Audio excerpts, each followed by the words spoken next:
오늘은 창세기 25장입니다. 오늘로써 아브라함의 생애가 다 끝이 납니다. 오늘 아브라함 생애 마지막이에요. 그래서 최종 정리하는 의미에서 오늘 말씀을 또 같이 보도록 합니다. 아브라함의 생애의 마지막, 다음 주부터는 아브라함 생애가 아니라 그 다음 세대로 넘어갑니다. 오늘 창세기 25장이고요. 1절에서 18절까지 말씀입니다. 저와 여러분이 함께 교독하시겠습니다. 1절제가 있습니다. 아브라함이 후처를 맞이하였으니 그의 이름은 구두라. 시므란과 욕단과 무단과 미디안과 이스박과 수아를 낳고 욕사는 스바와 드단을 낳았으며 드단의 자손은 아수르 족속과 르두시 족속과 르움미 족속이며 미디안의 아들은 에바와 에벨과 한옥과 아비다와 엘다알이 다 그두라의 자손이었더라. 아브라함이 이삭에게 자기의 모든 소유를 주었고 자기 서자들에게도 재산을 주어 자기 생전에 그들로 하여금 자기 아들 이삭을 떠나 동방 곧 동쪽 땅으로 가게 하였더라.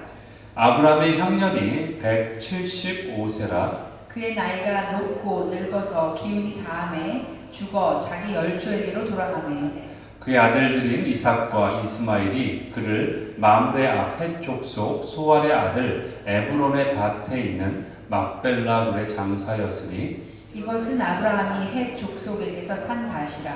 아브라함과 그의 아내 사라가 거기 장사되니라. 아브라함이 죽은 후에 하나님이 그의 아들 이삭에게 복을 주셨고 이삭은 부엘라 헤로이 근처에 거주하였더라. 사라의 여종 애굽인 하갈이 아브라함에게 낳은 아들 이스마엘의 족보는 이러하고 이스마엘의 아들들의 이름은 그 이름과 그 세대대로 이와 같으니라. 이스마엘의 장자는 느바요시요 그 다음은 게달과 앗부엘과 밉삼과 미스마와 두마와 마사와 하닷과 데마와 여둘과 나비스와 게드마니 이들은 이스마엘의 아들들이요 그 촌과 부락대로 된 이름이며 그 족속대로는 12 지도자들이었더라. 이스마엘은 향년이 137세의 기운이 다하여 죽어 자기 백성에게로 돌아갔고 그 자손들은 하윌라에서부터 아수르로 통하는 에르바 술까지 이르러 그 모든 백 형제의 맞은편에 거주하였더라. 아멘. 아멘. 오늘 이렇게 창세기 25장 말씀 1절에서 18절까지 말씀을 가지고 제목을 아브라함의 신앙 믿고 따라도 될까? 아브라함의 신앙 과연 믿고 따라도 될까? Abraham's faith, should we trust and follow? 이런 제목으로 나누기 원합니다. 이런 얘기를 하니까 여러분들이 뭔 소리야? 네, 제목이 심상치 않죠? 아브라함의 신앙 과연 우리가 믿고 따를 수 있을까? 이런 제목이에요. 오늘 아브라함의 인생 총정리입니다. 아브라함의 인생, 믿음의 조상이라는 아브라함이 이제 때가 되어서 하나님께로 이제 돌아갔다. 오늘 나오는 내용이 나와 있는데, 근데 그 생애를 통해서 볼 때 그가 언제 정확히 하나님을 알았는지, 하나님을 믿는 신앙을 가졌는지는 알 수는 없어요. 왜냐하면 갈대아 우르에서 정확하게 언제 몇 살에 출발했는지가 언급되어 있지 않기 때문인데, 하지만 우리가 최소한 알 수 있는 그 시기는 그가 75세 때에 하란에서 하나님의 음성을 듣고서 출발했다라는 건 알고 있어요. 그렇죠? 75세. 그렇기 때문에 오늘 나와 있는, 오늘 여러분들이 읽으시면서 보셨겠지만 아브라함이 몇 세 때 죽었다고 나오죠? 죽음을 당했다고? 175세 때. 그렇죠? 그러니까 75세 때 하나님의 음성을 최소한 그때 듣고서 따른 여정이 175세에 삶을 마감하면서 끝이 났다는 얘기니까 하나님을 처음에 믿어서부터 신앙생활을 했던 것이 몇 년? 100년. 100년이라는 시간을 신앙생활을 한 거예요. 그러니까 그렇죠?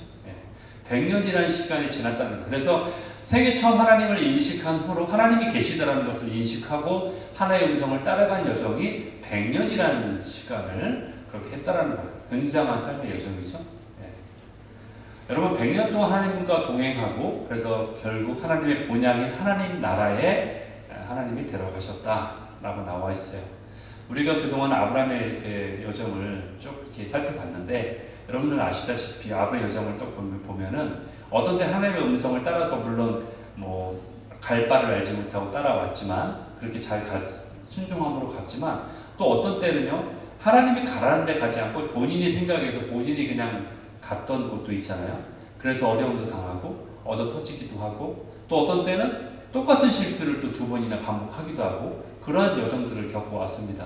어쨌든 이러한 모든 과정을 통해서 인생 마지막까지 하나님을 알아왔다라는 거예요. 그리고 아브라함은 그 마지막 때까지 점점 하나님과 더 가까워지고 자라났다는 것을 우리가 보게 된다는 거예요. 우리의 인생 여정도 마찬가지인 것 같아요. 우리가 살아가면서도 우리도 하나님을 모르고 살다가, 물론 여러분들이 모태신앙을 가지고도 저처럼 모태신앙이었던 분도 계시고, 물론 모태신앙이었던 분들조차도 하나님을 인격적으로 만난 시기는 다르잖아요. 그렇죠? 예, 그냥 교회에 나갔다고 해서 무조건 하나님을 나의 구세주로 딱 가자마자 영접했다라고 볼 수는 없기 때문에, 어쨌든 어느 날 하나님을 인식하게 되고, 또 어느 날 또 하나님이 계신 것을 내가 보게 되고, 또 그러다 보니까 어느 날 내 삶 가운데 계신 그 주님을 발견하게 되는 그런 여정들을 우리가 겪어왔다라는 거예요. 우리의 삶도 어떻게 보면은 아브라함과는 다르지만 또 비슷한 여정을 겪고 살아왔다라는 거예요. 근데 오늘 본문을 보니까요, 오늘 본문이 이제 마지막 아브라함 여정의 마지막 부분인데, 마지막 생애의 모습을 보면서 약간 고민스러운 부분이 있는 거예요. 오늘 본문을 딱 보시면 과연 오늘 본문을 보면서 과연 여기서 은혜를 받을 수 있을까? 오늘 마지막 부분을 보면서 여기서 도대체 이 부분에서 아브라함을 통해서 아브라함이 뭐 하나님의 인도함을 받았다, 또 하나님과 동행하는 삶을 살았다, 그래서 우리가 아브라함을 믿음의 조상이라고 부르고, 또 우리가 본받기를 원하고 이렇게 했는데, 정작 우리가 갖고 있는 신앙의 기준에 이렇게 비춰봤을 때는 오늘 아브라함의 모습을 보면서 과연 우리가 긍정적 평가를 내릴 수 있을까라는 생각이 드는 거죠. 여러분, 우리가 그동안 어떻게 배워왔습니까? 교회 생활하면서 많은 노력을 해야 된다, 많은 시간을 들여야 된다, 또 열심히 신앙생활하면서 해야 된다라고 배워왔지 않습니까? 신앙생활을 이렇게 해야 된다. 여러분, 그 반대로 배운 분 계세요? 대충 해도 된다, 게을르게 해도 된다, 여러분 하고 싶은 대로 해도 된다, 이렇게 배운 적 없잖아요. 그렇죠? 다 열심히 해야 된다, 노력해야 된다, 이렇게 들어왔잖아요. 항상은 아니라 할지라도, 이러한 모습으로 항상 살 수는 없어도 그래도 최소한 그러한 마음을 갖고 살아야 된다, 이런 식의 신앙 기준을 배워왔잖아요. 그렇죠?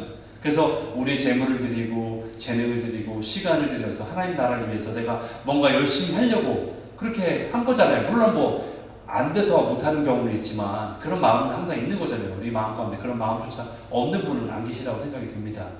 그런데 아브라함을 보니까 그렇게 노력한 우리들처럼 살고 있지 않는 걸 보는 거예요. 우리가 생각하는 그 기준으로 보니까 아브라함이 그렇게 살고 있지 않는 거죠. 예. 그런 모습이 별로 보이지 않아요.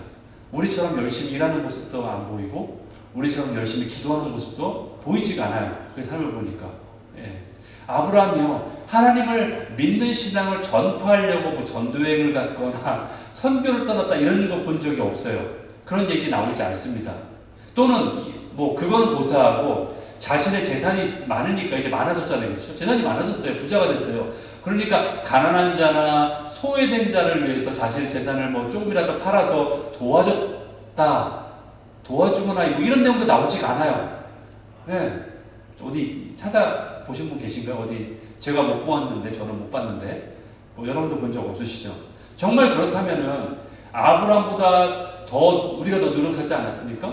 그리고 우리가 더 아브라함보다 신앙생활 열심히 하려고 우리가 노력하지 않았습니까? 그리고 우리가 더 아브라함보다 더 그렇게 높은 기준으로 했기 때문에 우리가 더 아브라함보다 훨씬 믿음이 좋아야 되지 않을까요? 그렇죠. 아브라함은 그렇게 살지 않았는데, 저는 오히려 우리는 그렇게 살려고 노력했기 때문에 오히려 우리의 신앙이 더 좋아야 되는 게 아닐까요? 그렇죠. 우리가 더 하나님을 더 잘 알아야 되지 않을까요? 아브라함보다? 더 그렇게 살았는데? 근데 그렇지 않잖아요. 그게 참 미스테리지 않습니까? 이상하지 않아요? 우리가 더 열심히 하려고 했는데 왜 우리는 아브라함보다 더 신앙이, 오히려 아브라함은 그렇게 산 것 같지도 않은데 왜 아브라함은 하나님을 더 잘 알고 우리는 오히려 더 그렇지 않을까? 이게 참 미스테리지 않나요? 그리고요, 아브라함보다 우리는 더 후세대 사람이잖아요. 그러니까 우리는 성경에 대한 더 많은 계시를 알고 있어요. 성경의 내용을 더 잘 알아요. 우리가 아브라함보다 사실은. 그렇죠. 아브라함 때 성경도 없었어요. 하나님에 대해서 더 잘 알고 있어요. 오히려 우리가 아브라함보다. 예수님이 왜 오셨는지도 알아요. 그때는 예수님 오시기 전이기 때문에 아브라함은 예수님도 몰라요, 사실은. 그리고 예수님이 어떤 사역을 했는지도 알고 있어요, 우리는. 그리고 하나님을 위해서 더 많은 사역도 여러분들 감당하셨잖아요. 그렇죠? 그리고 여러분 더 많은 전도 집회도 다녔잖아요. 그리고 단기간일지는 몰라도 여러분 선교지도 다녀온 분도 계시잖아요. 그렇죠? 단기 선교도 갔다 온 분도 계시고. 그런데 정작 아브라함보다 하나님을 잘 모른다라는 것이 참 미스테리이지 않습니까? 그렇죠? 여러분, 아브라함이 그의 남은 생애를 통해서 그가 한 일이 뭘까요? 오늘 본문에 나와요. 오늘 본문이 그 내용이에요. 그의 남은 생애를 통해서 한 일. 아브라함은요, 그의 나이 137세에 아내인 사라를 장례를 치르게 돼요. 먼저 떠나보내요. 그리고 나서 140세에 이삭을 장가를 보내요. 아내를 먼저 보내고, 그리고 140세에 이삭을 장가를 보내요. 그게 지난주 우리가 봤던 내용이잖아요. 이삭을 장가 보내는, 그렇죠? 그리고 나서 무슨 일을 했느냐? 여러분, 아브라함이 175세까지 살았으니까 남은 여생이 이제 얼마요? 35년. 이삭을 장가 보내고 모든 큰 일을 다 치르고 아내도 뭐 이렇게 먼저 장례를 치르고 다 끝나고 나서 그의 남은 생애가 35년이라는 여생이 이제 남게 돼요. 노년이 생애가 남게 돼요. 그 35년 동안 무엇을 했는가? 그 본문에 오늘 본문이 그 내용이에요. 35년에 뭘 했는지, 아브라함이 뭘 했는지 나오는 거예요. 그 일이 뭔지 아십니까? 제가 요약해 드릴게요. 세 번째로 장가를 들었어요. 아브라함 세 번째 장가 든 거예요. 그리고 6명이나 자식을 더 낳았어요. 그 나이에. 오늘 본문에 그 내용이 나온다니까요. 여러분 읽으셨어요, 이미. 6명이나 더 자식을 낳았어요. 그리고 그들에게 재산을 분배했어요. 자기 재산을. 그리고 죽음을 맞이했어요. 그게 다예요. 그 남은 35년의 여생 동안 한 일이 그거예요. 세 번째 장가 들고 6명이나 자식을 더 낳고 그들에게 재산을 분배하고 그리고 죽었다. 이거예요. 여러분 어떤 생각이 드세요? 아브라함의 35년의 여생을 보면서 마음에 어떤 생각이 드시나요? 와, 믿음의 조상은 역시 남달라. 이런 생각이 드시나요? 역시 부자가 돼야지 돼. 그래야 세 번째 기도 결혼할 수 있어. 이런 생각 드시나요? 여러분 한 게 아무것도 없지 않나요? 예? 여러분이 가지고 있는 기준에 의하면 열심히 신앙생활해야 되고 열심히 전도해야 되고 열심히 뭐 봉사해야 되고 이런 기준에 의하면 그거 한 게 별거 없어요. 그 남은 여생에 그 한 일이 별로 없어요. 그럼에도 불구하고 많은 사람들은 아브라함을 보면서 아브라함 같은 믿음을 가져야 된다. 아브라함 같은 축복된 삶을 살아야 된다. 이렇게 얘기하는 거잖아요. 그렇죠? 네. 그렇지만 우리가 가진 신앙 기준으로 볼 때 아브라함은 하나님의 나라를 위해서 공헌한 것이 별로 없어 보인다는 거예요. 그게 참 고민이라는 거예요. 오늘 본문을 제가 설교해야 되는데 여러분 고민이잖아요. 제가 아브라함을 통해서 아브라함을 본받으세요라고 말해야 되는데 제가 뭘 얘기해요? 여러분 세 번째 장가드 시켜 그럴까요? 여기서 6명 자식을 더 낳으세요 제가 그럴까요? 제가 할 말이 없어요. 미스터리지 않나요? 고민스러워요. 우리의 신앙 기준으로 보면은 죽어라 배워야 되고 죽어라 헌신해야 되고 죽어라 기도해야 되고 죽어라 일해야 되고 내가 있는 재산과 재능을 들여서 하나님 나라를 위해서 열심히 뭔가 해야 되는데 아브라함의 모습에는 그런 모습이 없다라는 거예요. 오늘 모습을 보면서 남은 그의 35년의 생애를 보면서 만약에 오늘날 교회 평가 기준에 의한다면 아브라함을 이렇게 평가할지 몰라요. 제가 여러분 뭐 요약에도 써있긴 한데 아브라함 그는 하나님의 음성을 잘 들었지만 자신이 무엇을 결정할지를 몰랐던 그의 유약한 성격 때문에 삶의 모든 결정을 하나님께 맡기고 책임을 전가시켰다.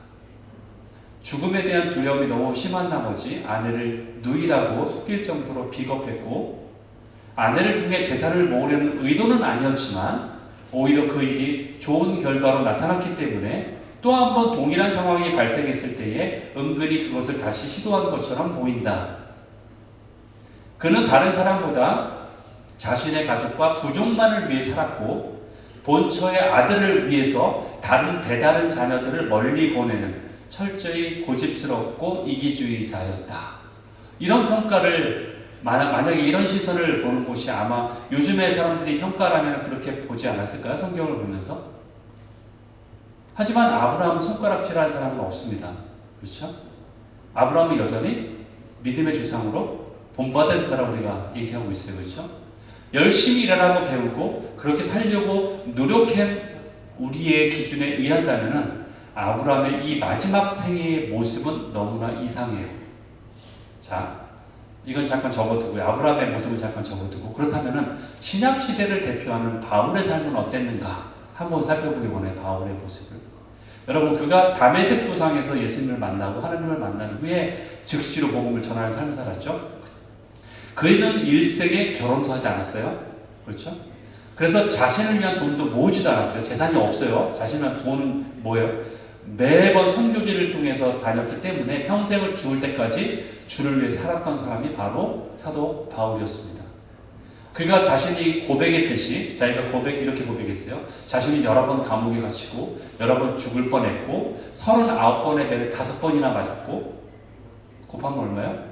195회를 맞았고 그리고 3번 태장으로 맞았고 한 번은 돌에 맞았고 바다에서 3번이나 파선을 경험했고 죽을 뻔한 적이 엄청 많네요. 그렇죠? 강의 위험을 만났고 강도의 위험도 만난 적도 있고 광야에서도 어려움을 겪었고 바다에서도 어려움을 겪었고 거짓 형제의 모함에도 빠진 적도 있었고 잠도 못 잤던 적이 여러 번 있었고 굶었던 적도 많고 추웠던 적도 많고 헐벗었던 적도 많았다. 이렇게 고백합니다. 그리고 나서 마지막에 어떻게 하느냐? 순교까지 하잖아요. 그렇죠? 네. 이처럼 바울의 전생에는요 하나님의 나라를 위해서 포커스된 완전히 그냥 하나님 나라에 죄송해요 이런 표현 써서 몰빵한 올인한 그런 삶을 산 것처럼 보이잖아요. 그렇죠? 그렇게 산 것처럼이 아니라 진짜 이게 살았어요. 그렇죠? 이방 나라에서 전도하고 교회를 개척하고 가르치고 목양하고 순교까지 했어요. 여러분, 결혼도 안 했기 때문에 당연히 재산을 물려줄 자식도 없었어요. 그리고 늘 선교에 다녔기 때문에 집도 없었겠죠, 당연히. 그리고 아브라함처럼 그 밑에 거느리고 다니는 섬기는 종도 없었어요. 그러한 종조차도 없었어요. 그저 자신의 생애를 마치 그 다음날 주님이 다시 오실 것처럼 매일매일 그렇게 밤을 새워가며 복음을 전하는 그리고 가르치는 그러한 삶을 사는 것이 사도 바울이에요. 이것이 정말 신앙의 모습처럼 보이지 않나요? 우리가 배워왔던 신앙의 길은 바로 이와 같은 기준이에요. 그렇죠?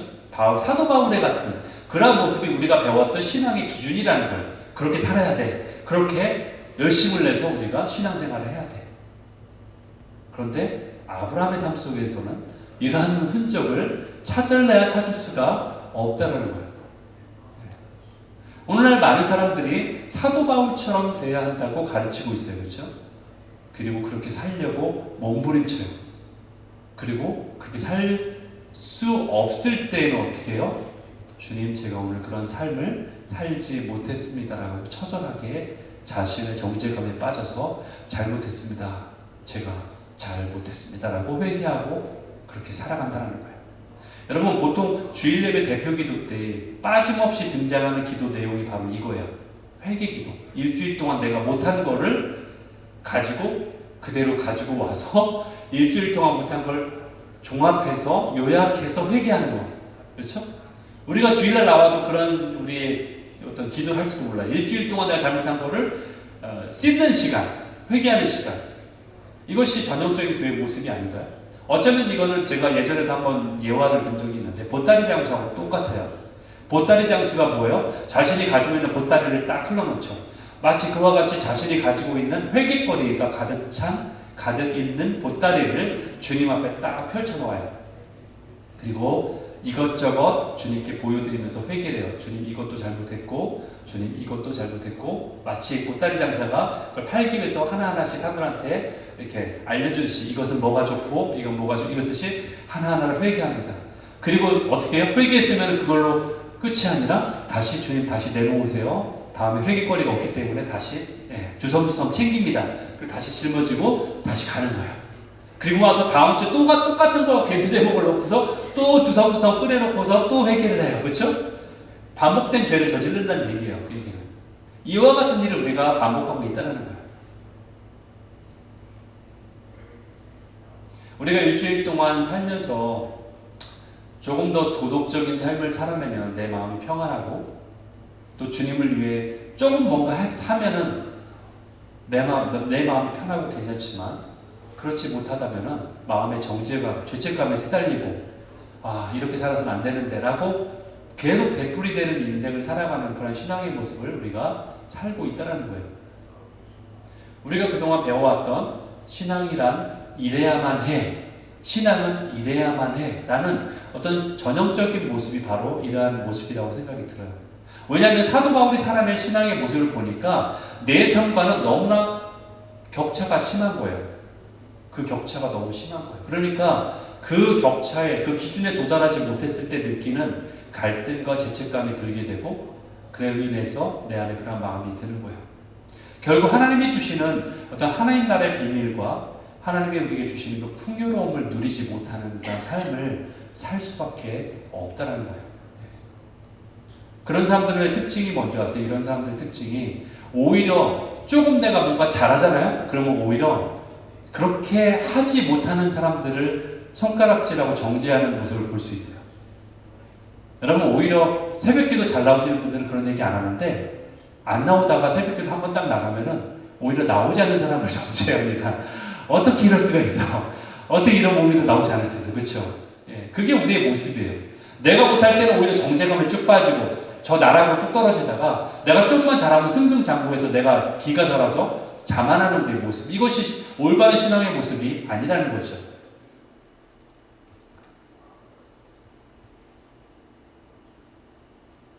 오늘날 아브라함 같은 신앙의 모습을 보이는 사람이 있다면 아마 교회 내에서도, 교회 공동체에서도 이런 사람들을 칭찬할 사람이 과연 얼마나 될까요?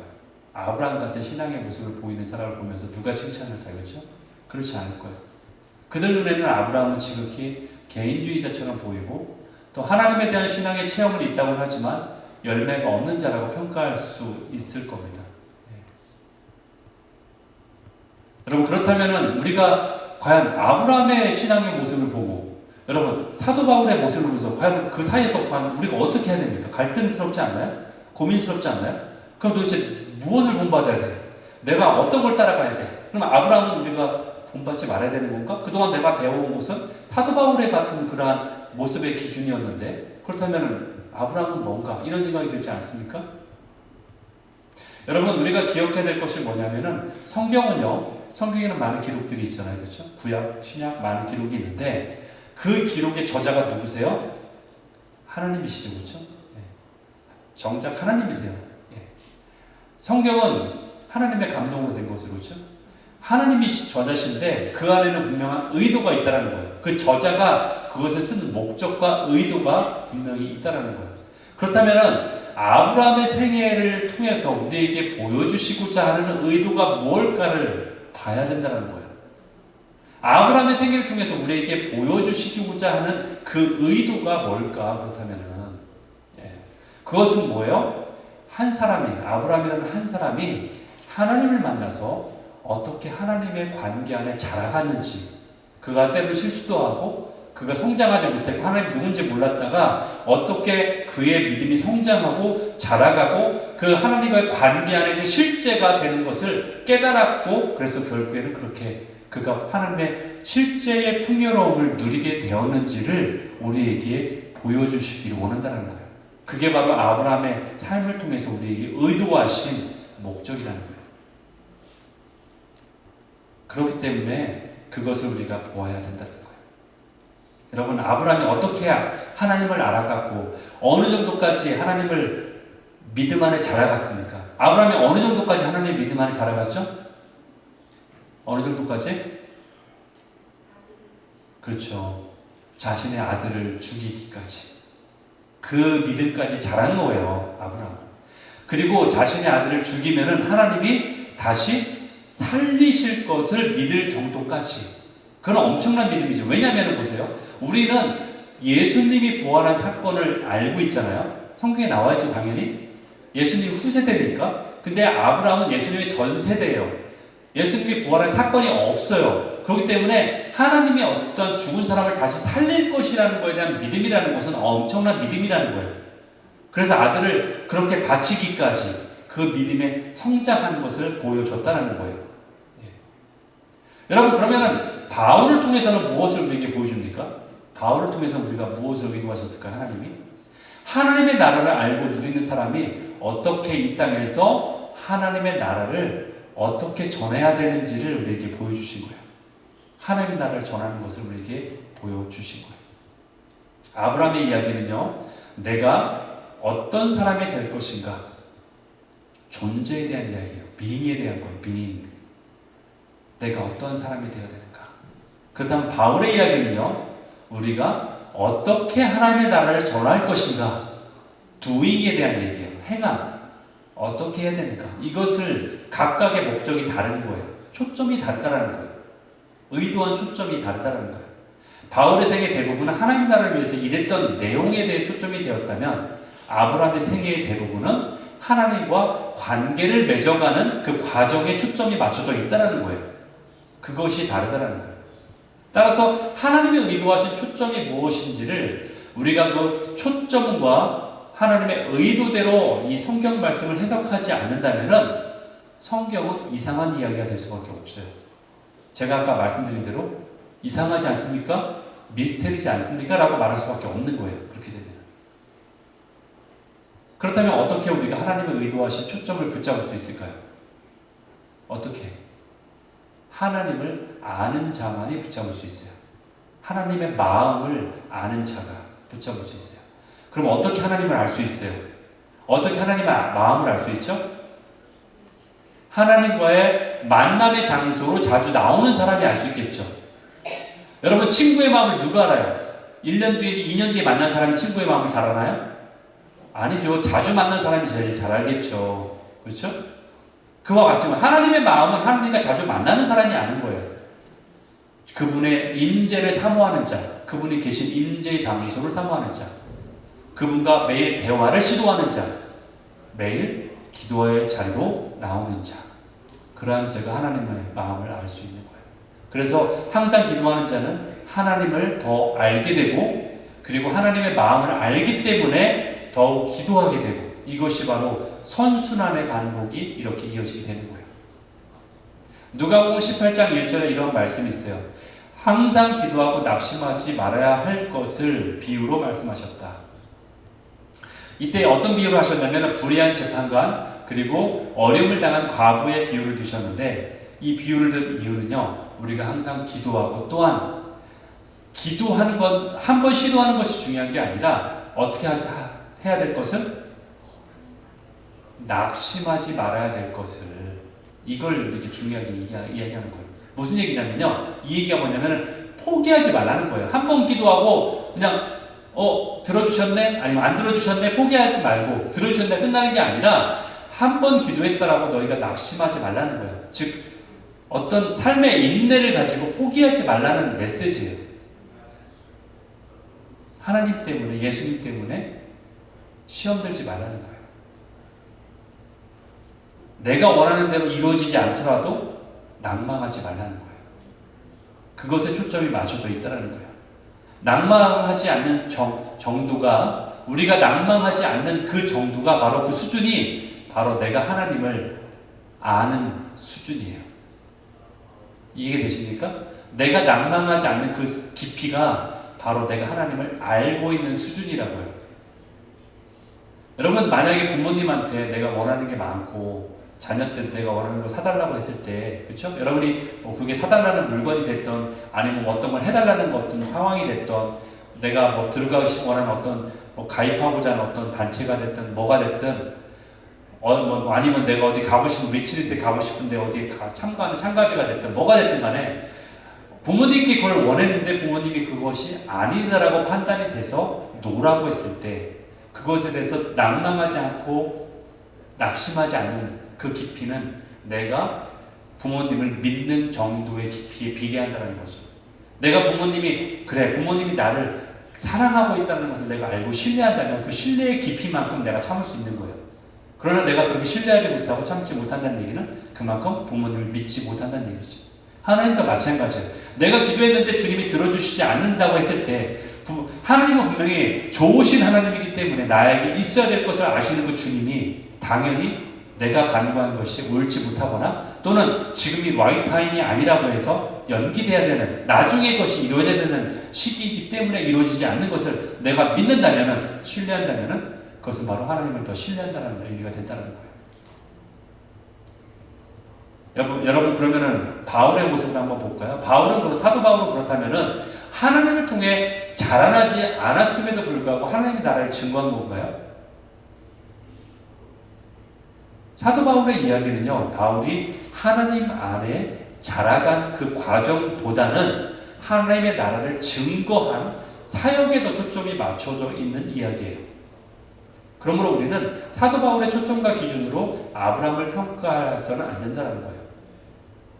여러분, 하나님이 아브라함을 통해서도 일하셨어요. 어떻게 일하셨어요? 물론 그것은 아브라함이 의도한 건 아니지만 아브라함이 실수를 통해서 하나님이 일하셨어요. 하나님은 우리의 실수를 통해서도 일하세요. 바로 이집트의 바로가 하나님을 만날 수 있었던 것은 바로 아브라함의 실수를 통해서 만났어요. 그리고 하나님은 우리의 실수를 통해서 일하시기 때문에 우리의 탐욕을 통해서도 하나님의 복음이 전하게 하세요.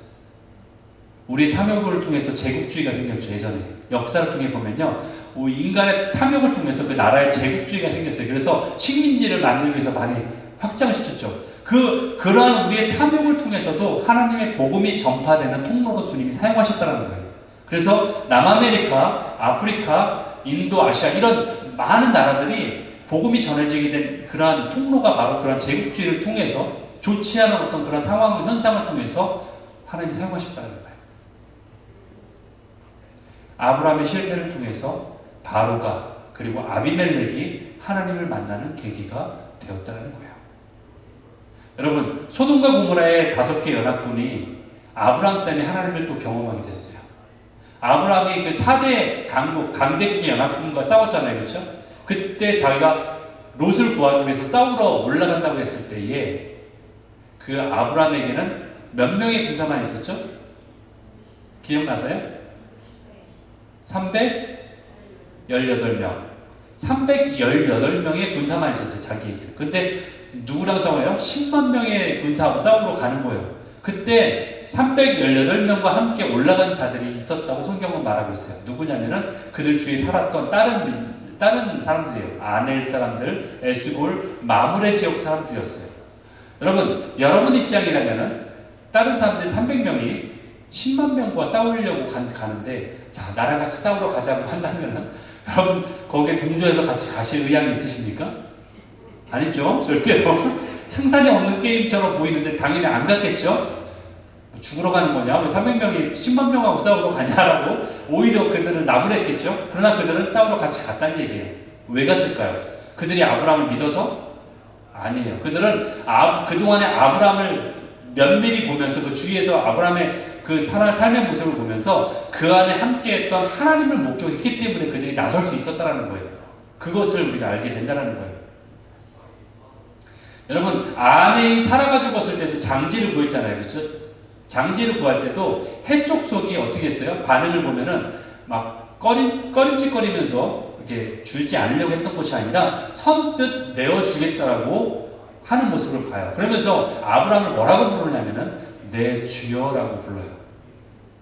그만큼 위상이 높다는 거예요. 그만큼 아브라함의 행의 모습을 보면서 그들이 아브라함의 인생 가운데 있었던 하나님을 목격했다라는 거예요. 그렇기 때문에 아브라함은 섣불리 생각하지 않고 그를 굉장히 높여서 리스펙트 했다라는 거예요. 여러분, 사도 바울이 하나님을 만나는 과정 없이 어느 날 그냥 하나님, 다메섹 도상에서 예수님을 딱 만나는 즉시로 하나님의 일을 수행한 게 아니었습니다. 여러분, 사도 바울은요, 청년이 되기까지 어렸을 때부터요, 율법에 열심을 내었던 가문에서 자란 자였어요. 그리고 예루살렘에 유학 올 정도로 그렇게 뛰어난 자였어요. 그리고 유학 와서도요, 가말리엘 문화에서 배웠어요. 요즘으로 말하면 하버드대 이런 데서 배웠던 자라는 거예요. 그리고요, 그가 그렇게 준비가 잘 된 것처럼 보였는데도 불구하고 하나님은 그를 3년 동안이나 아라비아 광야로 내모셨어요. 거기서 훈련을 더 받을 수 있도록. 그리고 그 3년 동안 성경에는요, 그 3년의 과정이 나와 있지 않아요. 3년 동안 그가 어떻게 하나님을 만났는지, 어떻게 자라났는지 그 과정을 밝히고 있지 않아요. 그러나 아브라함은 어땠어요? 그 과정을 다 밝혔잖아요. 그렇죠? 그가 어떤 실수도 했고 어떻게 하나님을 만났고 어떻게 자라는지를 보았지만 사도 바울은 그 과정을 밝히지 않았다는 얘기예요. 그리고 그 3년 후에 바로 일선에서 또 일을 시작한 게 아니었어요. 3년 후에는 어떻게 했느냐? 하나님이 바울을 그의 고향으로 가서 묻혀 살도록 하세요. 그리고 그 기간이 학자들이 추정하기를 최소 10년, 그 3년의 기간을 포함해서 최소 10년에서 길게는 14년이 동안 준비하는 기간으로 있게 했다라고 그렇게 추정하고 있어요. 그 많은 세월 동안을 바울은 하나님의 사람으로 훈련되기 위해서 성경은 이 10년이 넘는 시간을 생각했어요. 성경에 나오지 않는다는 얘기예요. 그 시간들이 성경에 기록되어 있지 않다라는 거예요. 그만큼 성경은 그 시간들에 포커스하고 있지 않다라는 거예요. 대신에 어디에 포커스하고 있어요? 사도 바울 이야기에서는 그가 사역을 하는 그 내용에도 포커스를 두고 있다는 거예요. 왜냐하면 하나님의 의도하신 것은 바울의 행한 사역에 더 포커스를 두기 때문에 그런 거예요. 그러나 아브라함은요, 그가 하나님을 만난 과정과 성장하는 훈련과 그 단계를 더 포커스를 두고 있다는 거예요. 결국 초점의 차이지 이것이 결코 서로가 다른 게 아니라는 것을 우리에게 알려주고 있다는 거예요. 그런데 성경에 보면요, 이 두 가지가 다 기록된 인물이 있어요. 그가 자란 과정도 나와 있고 그가 행한 일까지도 다 상세하게 기록된 인물이 나오는데 그가 바로 누구냐면은 다윗이에요.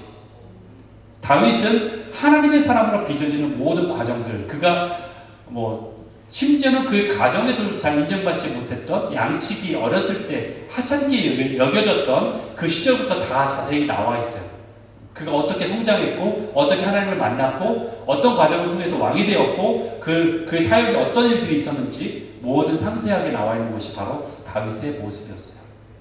여러분, 다윗이 하나님의 사람으로 빚어지는 과정이 얼마나 처절했는지 다윗이 이렇게 고백하고 있어요.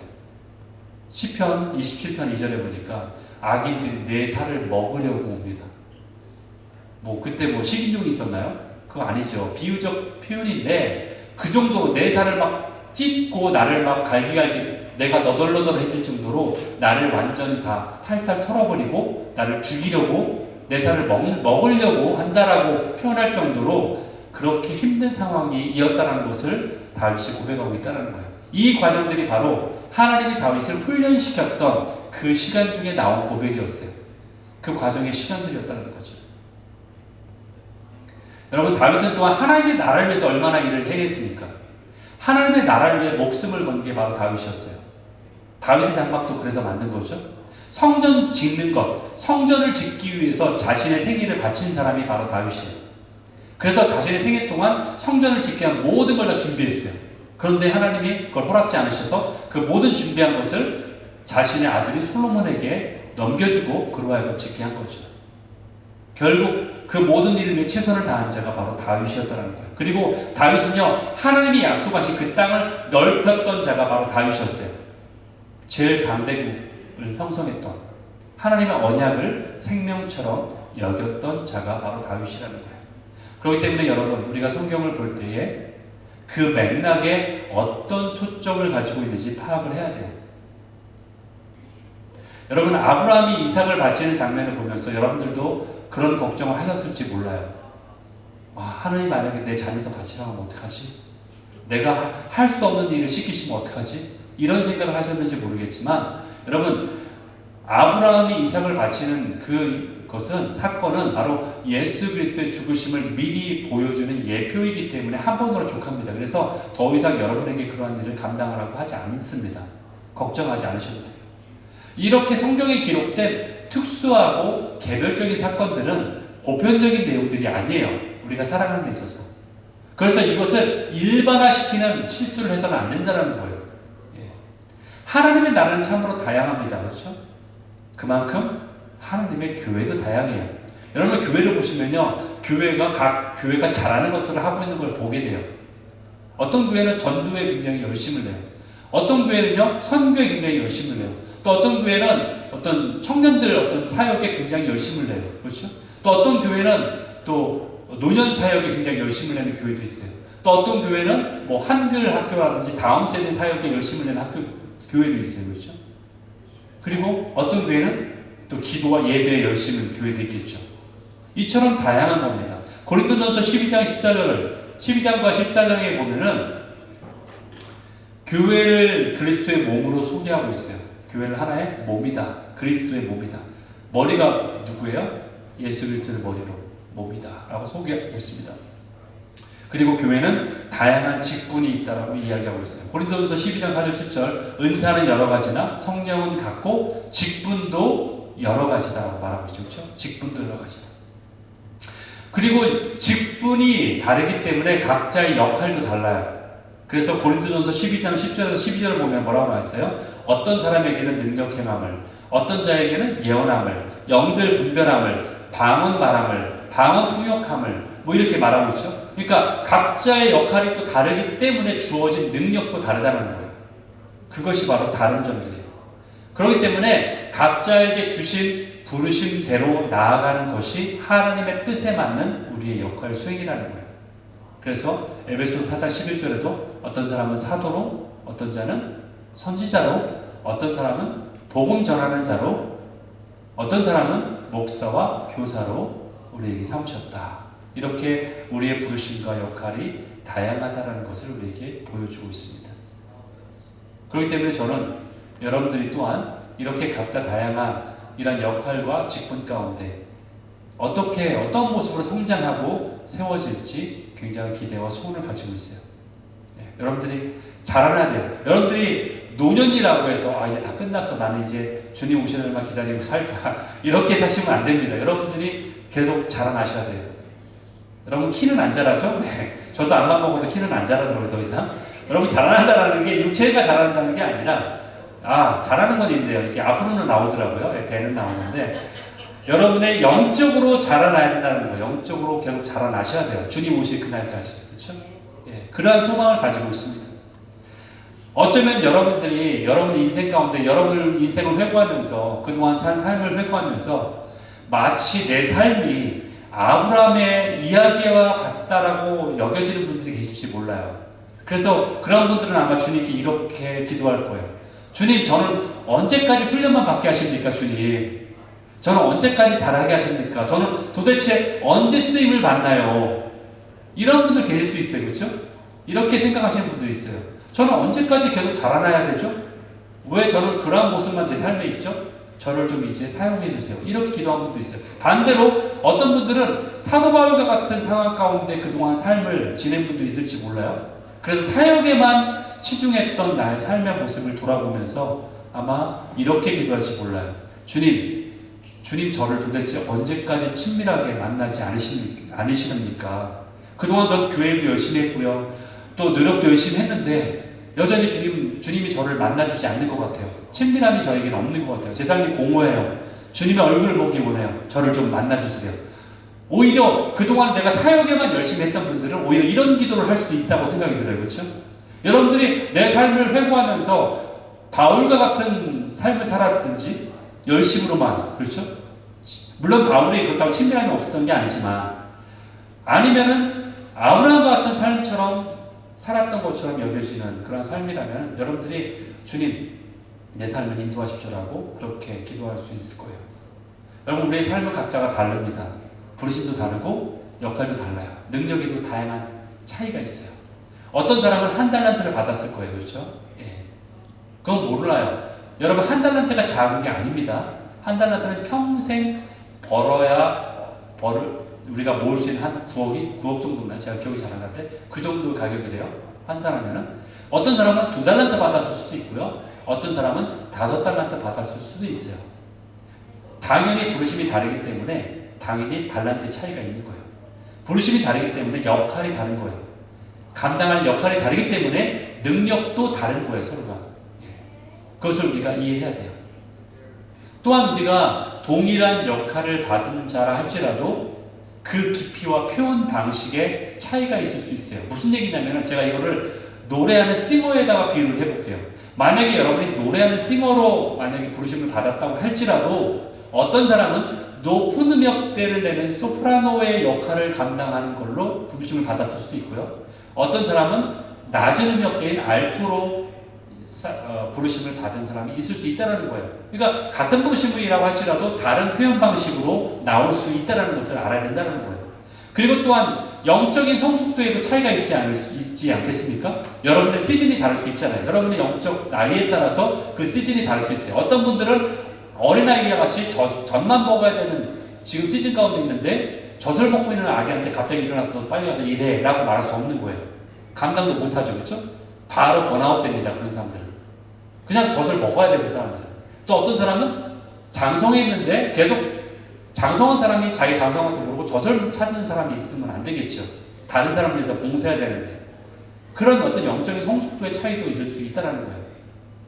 그렇기 때문에 내가 생각한 기준대로 다른 사람을 평가해서는 안 된다는 거예요. 내가 생각하는 기준대로 다른 사람도 나처럼 똑같이 사역해야 되고 나와 같이 그렇게 똑같은 식으로 해야 되고 나와 같은 강도와 깊이에 있어서 신앙생활을 나처럼 해야 되고 그리고 나처럼 주님과 관계를 맺어야 되고 라는 어떤 그런 선입관을 우리가 벗어야 된다는 거예요. 왜냐하면 우리는 다 동일하지 않기 때문에 각자가 정말 다릅니다. 여러분 한 뱃속에 부모의 뱃속에서 난 자녀도 다른데 심지어는 그 가정 환경 속에 자란 자녀들도 다른데 여러분들 다 다른 가정 환경에서 자란 분들이잖아요. 그렇죠? 각자 다른 교육 시스템을 받았고 각자 다른 교회에서 생활한 적도 있었을 테고 여러분들이 생활하게 배웠던 것도 각자 다르기 때문에 부르심도 다른 것을 인정해야 된다는 거예요.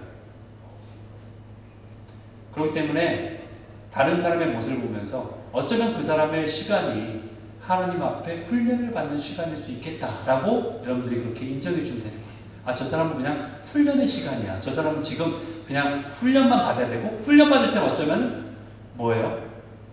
영의 양식만을 먹어야 되는 시간일 수도 있다는 거죠. 그래서 다른 사람의 사랑만을 받아야 되는 시기일 수도 있다는 거예요. 사랑을 줄 수 없기 때문에. 왜냐하면 그 안에 사랑이 없기 때문에. 사랑을 받아야만 되는 시기구나. 또 어떤 사람은 하나님에게 열심으로 쓰임을 받는 시즌이라고 인정되는 시간이 될 수도 있다는 거예요. 그렇기 때문에 우리는 신앙은 이런 거야. 신앙은 이래야만 해. 신앙은 사도 바울과 같아야 돼. 신앙은 아브라함과 같아야 돼. 이렇게 어떤 우리의 가진 기준을 보편화시키거나 그것을 일반화시키거나 그것을 고정화시켜서 그것이 맞다라고 해서는 안 된다라는 거예요. 그러한 색안경을 우리 눈에서 벗어야 됩니다. 오늘 아브라함의 이야기를 통해서 우리가 그것을 느끼게 된다는 거예요. 어쩌면 저렇게 살 수 있지? 어떻게 세장가를 가고 어떻게 자녀를 세장가 하는 게 나쁘다는 게 아니라 어떻게 하나님 나라를 위해서 하는 것이 별로 없어 보이고서 저런 어떤 삶에 대한 모습만 보일 수 있지라고 우리가 판단할 수 없다는 거예요. 아브라함의 그 삶을 통해서 하나님의 관계 안에 우리에게 자랄 것을 주님은 우리에게 도전하고 계시고 그렇게 또 권유하고 계세요.